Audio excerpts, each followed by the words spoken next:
गत 1 वर्ष से हम इच्छापूर्ति धाम में आ रहे हैं। सेवा का मौका मिलता है, सेवा करते हैं। यहाँ करके सेवा में हमें बहुत बहुत सुकून मिला।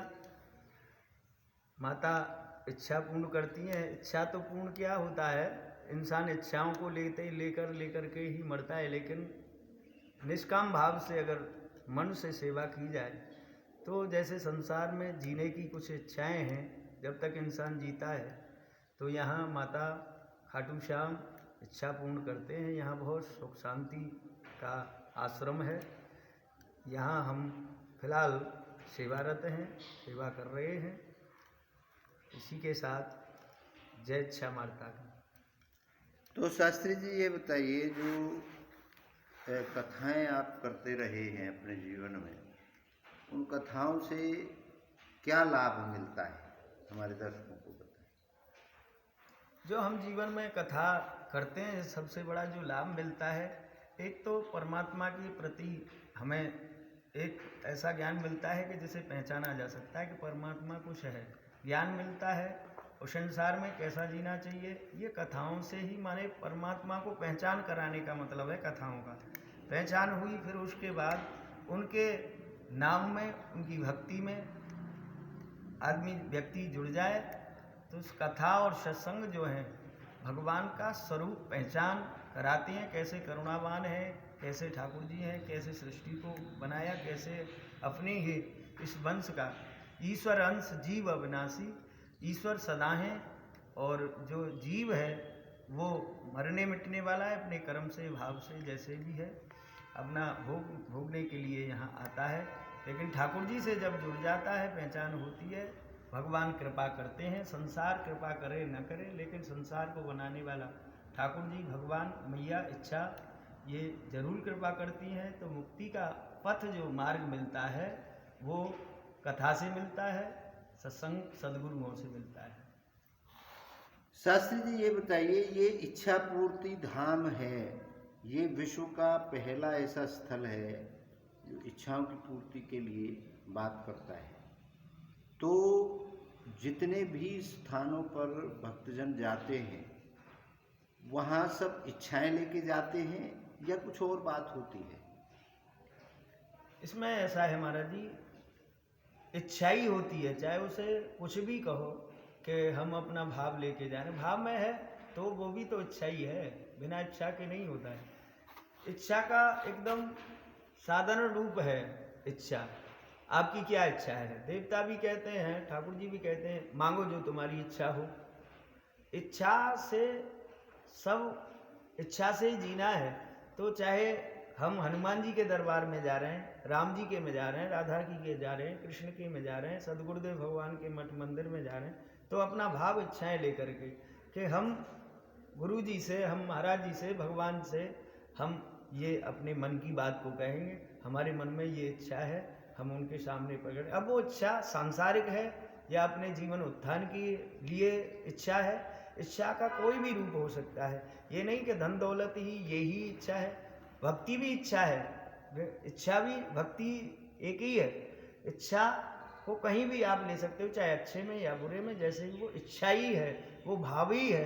उसको भाव कहो या इच्छा कहो, ये हमारा समझने का है। बिना इच्छा के, बिना भाव के संसार में मनुष्य न जी सकता है, चाहे भक्त हो, चाहे जैसी इच्छा है। ये इच्छा का मतलब है। तो ये जो माँ है, हम इच्छा कहें, माँ है, माँ इच्छा ही तो पूर्ण करती है। चाहे वो राम जी से कहो, अब इच्छा उनके सामने रखें। तो ये जो हम दर्शन कर रहे हैं, इच्छा का मतलब है मनुष्य के भाव, मनुष्य के अंतर हृदय की जो भावना, मन, संकल्प, उसे इच्छा कहते हैं हम लोग। यही इच्छा का मूल है, यही इच्छा का स्वरूप है। जहाँ आज हम जो देख रहे हैं, इच्छा पूर्ति धाम के नाम से इच्छा मूर्ति माँ का मंदिर नहीं है, लेकिन हमने जो रखा है ये अपने भाव से। क्यों कहा है, भाय को भाव अनख आलस। भाव से आप कोई भी नाम ठाकुर जी का लो, कोई भी नाम से है, भाव से। जैसे उसी हमारे वेद पुराण संत कहते हैं कि जैसा भी भाव रख करके जिस नाम से उसको आप पुकारोगे, वो वही रूप लेकर के ठाकुर जी या माता रानी प्रकट होती हैं। तो ये हमारा सबका शास्त्र प्रमाण भी महाभारत में देता है कि इच्छा पूर्ण माँ दुर्गे करती है, माता करती है।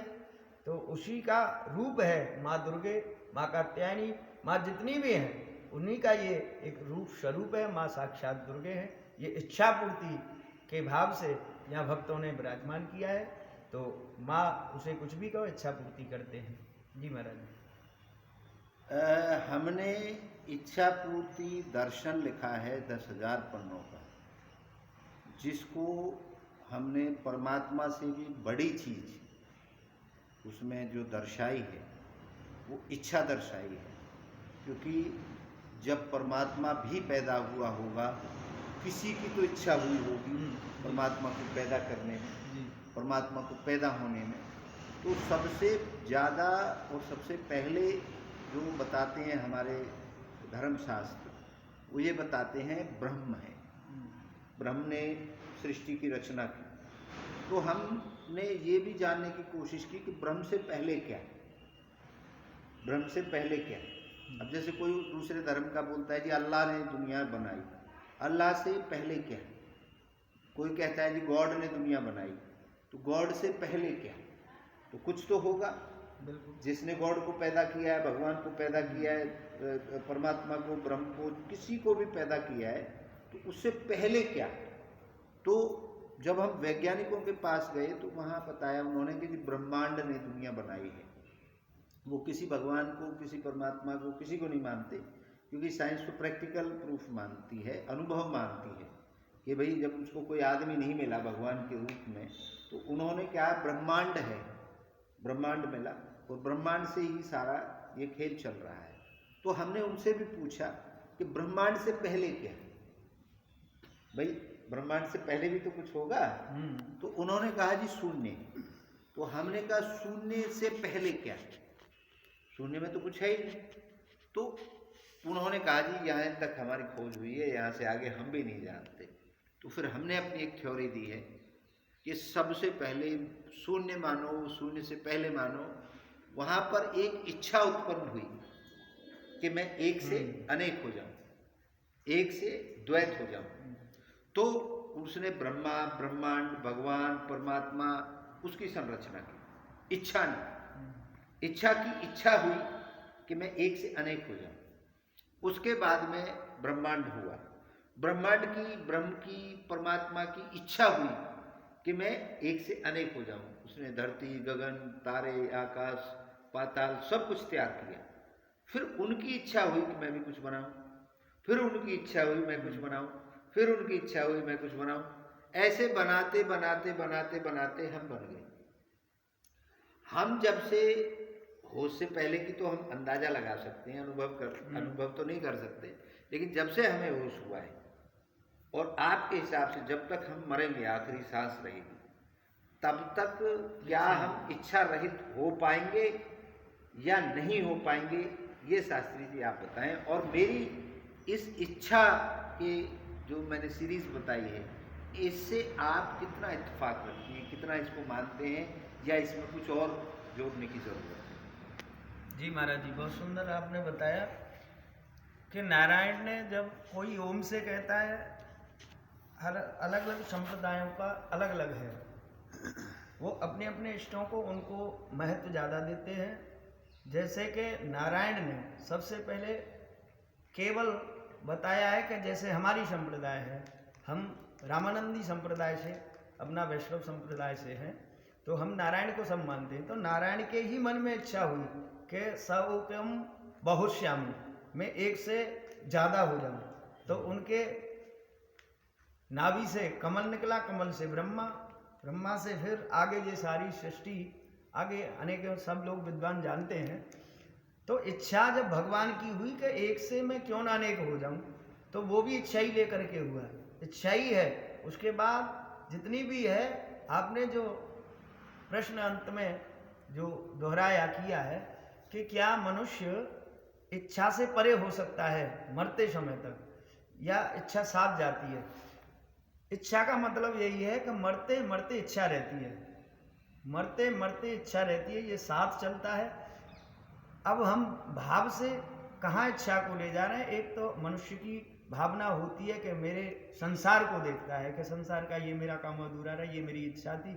लेकिन सही जो इच्छा पूर्ण होती है कि मरते मरते हम ठाकुर जी का नाम है, भक्ति है, नाम लेकर के अगर इच्छा हमारी ये ठाकुर जी का दर्शन हो जाए, इसे लेकर के जाता है तो वो इच्छा पूर्ति होते हुए जाता है। लेकिन संसार में जब हम रहते हैं तो फिर इच्छा साथ ही जाती है, साथ ही मरती है, उससे पूर्ण नहीं हो सकता है। इच्छा अगर पूर्ति है तो केवल ठाकुर जी का मरते समय जब हमें याद आए वो सही इच्छा है। बाकी तो संसार की इच्छा साथ लपेटे जीव के साथ आती है, ऐसा हमें संतों की वाणी से मिला है।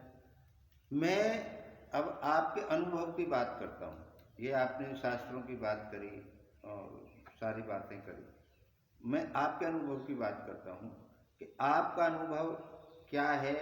क्या इच्छा रहित हो पाओगे आप मरते दम तक या नहीं हो पाओगे? जी बहुत सुंदर महाराज जी। हमारी जो इच्छा है अभी तक पूर्ण नहीं हुई है। कोई एक पूर्ण होती है, दूसरी इच्छा निकलती है, एक पूर्ण होती है, तीसरी इच्छा निकल आती है। अब हमारी जो एक इच्छा चल रही है उसे अब ठाकुर जी करे या इच्छा पूर्ति माँ करे, एक ही हमारी इच्छा है कि एक तो बस अपने बैठने के लिए छोटा सा आसन मिले और बस बैठ के ठाकुर जी का भजन, यहाँ से आगे जो जीवन जाए ठाकुर जी की भक्ति में राधा राधा जपें या राम राम जपें, जो भी है बस हमें चैन से, ये अपना इच्छा हमारी ये है। तो हमारी भी इच्छा लिपटी है अभी इस आच्छा को लेकर, इच्छा को लेकर के। कोई व्यक्ति इस दुनिया में इच्छा रहित हो पाएगा या नहीं, मेरा प्रश्न इतना सा है आपसे। हमने एक ही बात कही महाराज जी, इच्छा रहित मरने के बाद ही होगा। चाहे परमात्मा को पाने की इच्छा है या जो भी है, हर जीव की इच्छा जरूर रहती है, चाहे भगवान को पाने की है, जो भी पाने की, चाहे मोक्ष पाने की, वो भी इच्छा है। इच्छा साफ इच्छा माने, अब इसमें एक चीज आती है महाराज जी, जैसे ईश्वर, तो इच्छा में ई का वहाँ व्याकरण ने टारगेट किया है। इच्छा माने ईश्वर, और ईश्वर के बिना इच्छा के न ये सृष्टि चल सकती है, ना कोई कार्य हो सकता है, न श्वास चल सकती है, ये सब। तो हम वहाँ से इच्छा को जो उतार रहे हैं, ईश्वर का ही स्वरूप इच्छा जो है वो ईश्वर की है, स्वरूप ही है। और इधर ईश्वर भी ठाकुर जी अपने भक्तों की इच्छा पूर्ति करते हैं, जैसे भाव से भजे उनका हो जाए तो वो भी इच्छा पूर्ति करते हैं। अब ये बताइए, जैसे हमारे 9 दर्शन हैं हमारे सनातन धर्म में, 10वां दर्शन हमने लिखा है 2600 साल के बाद। महात्मा बुद्ध और महावीर जैन के बाद अगर कोई दर्शन लिखा है तो वो हमने लिखा है, जिसके अंदर 10,000 पंथ हमने लिखे। अब ये क्या जितने भी हमारे दर्शन हैं उनको दूसरे धर्म के लोग नहीं मानते, तो उनके अपनी धारणाएं, इसका मतलब वो सारे दर्शन हमारे सार्वभौमिक नहीं है, सबके लिए नहीं। अब इच्छा पूर्ति दर्शन है, ये सार्वभौमिक है। ये पूरे देश के आदमियों को, पूरी धरती के आदमियों को, पूरे जीव जंतुओं को, पूरे निर्जीव चीजों को, सबको पिरोने का काम करेगा, सबको एक जगह बैठा देगा। बिल्कुल। तो आप क्या समझते हैं कि जब ये दर्शन बाजार में आएगा, लोगों के सामने जाएगा, तो इससे क्रांति आएगी पूरे विश्व में, या ऐसे ये बन के रह जाएगा जैसे हमारे और 9 दर्शन है, वो कुछ लोगों ने मान लिए, कुछ ने नहीं माने, इस तरीके से, या इच्छा पूर्ति दर्शन पूरा विश्व मानेगा? आप क्या कहते हैं? जी महाराज जी, ये जो आपने लिखा है 10वां जो इच्छा पूर्ति दर्शन, ये सभी जो 9 दर्शन दिए हैं ये सबको टच करता है, ये सबको टच करता है। चाहे वो अल्लाह को माने या सिख है, ईसाई है, जो भी है, वो किसी भी संप्रदाय को माने, लेकिन उसकी इच्छा उसके साथ जुड़ी होगी, तो ये सबको टच कर रहा है। क्योंकि वहाँ भी कुछ न कुछ इच्छा लेकर के संप्रदाय चल रही है, चाहे जो भी है वो कुछ न कुछ इच्छा लेकर के संप्रदाय चल रही है। तो ऐसा हमें विश्वास होता है कि आगे जब ये चलेगा तो संसार में शायद कुछ अपना रंग दिखलाएगा। शायद या कन्फर्म? शायद, कन्फर्म नहीं कह सकते। नहीं, जब इच्छा सब में है, सब जीव में है इच्छा, पेड़ में भी इच्छा है, वो बड़ा होना चाहता है, हाँ। फल देना चाहता है, छाया देना चाहता है। जब ये सब में है, कोई इंसान ऐसा है ही नहीं धरती पे जिसमें इच्छा ना हो, तो फिर शायद का कहाँ इसमें वो हो गया, श्योर हो गया। भाई श्योर इसलिए हो गया कि इच्छा सब में विद्यमान है। ये आप मानते हो? कोई है ऐसा जिसमें विद्यमान नहीं है? नहीं, वो तो बात आपकी बिल्कुल जायज है। सब में विद्यमान है, इच्छा सब में विद्यमान है। और जब इसके स्वरूप को समझेगा ना। नहीं नहीं नहीं, मैं स्वरूप की बात ही नहीं कर रहा। अभी केवल मैं इच्छा शब्द की बात कर रहा हूँ, ना मैं बुरी और अच्छी की बात कर रहा हूँ। अभी मैं केवल इच्छा की बात कर रहा हूँ। तो इच्छा जो शब्द है वो सार्वभौमिक नहीं है। सार्वभौम। तो फिर इसमें तो कोई शक नहीं होना चाहिए। जब ये सबके लिए है तो कौन ऐसा व्यक्ति है इस धरा पे, कौन ऐसा जीव जंतु है जिसके अंदर इच्छा नहीं है? और जब ये इच्छा है सब में, तो फिर तो इसको कौन नकार सकता है? अब ये महाराज जी संसार है, कलयुग चल रहा है। नहीं नहीं नहीं नहीं, मैं कोई ना माने, कोई अपने माँ को ना माने, कोई अपने बाप को ना माने, इस बात की बात नहीं कर रहा हूँ। मैं ये कह रहा हूँ कि सबको टच करेगा क्या? हाँ, सबको टच करेगा, ये तो निश्चित है। सार्वभौमिक है। हाँ, सार्वभौमिक है, ये टच करेगा और एक दिन उभरेगा, ये निश्चित है।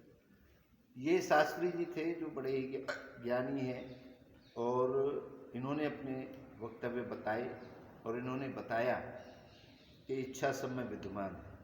इच्छा के बगैर कोई भी कुछ नहीं कर सकता। तो इच्छा पूर्ति दर्शन बहुत जल्द आपके लिए आएगा। हमने जो हमारी प्रक्रियाएं हैं वो चालू कर दी हैं। हमने शंकराचार्यों को एक एक कॉपी भेजने का काम शुरू कर दिया है। और जैसा कि गुजरात में अपनी कौन सी पीठ है वो जो आखिर में है, कृष्ण जी की द्वारका पीठ के शंकराचार्य जी को हम कॉपी दे के आए हैं।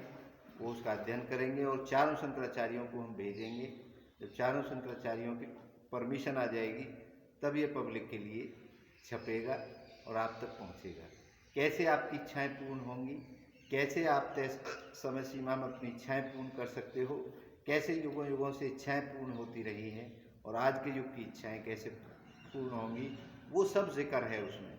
वो 10,000 पन्ने, कैसे हमारे जन्म से पहले की इच्छाएं रहती हैं, क्यों हम आए यहाँ पे और कहाँ हम जन्म मृत्यु के बाद हमारी इच्छा जाती है और फिर आगे कैसे जन्म लेती है, उसके अंदर सारा विवरण है। आप सभी को पुनः नमन करता हूँ। आप सबकी जय हो।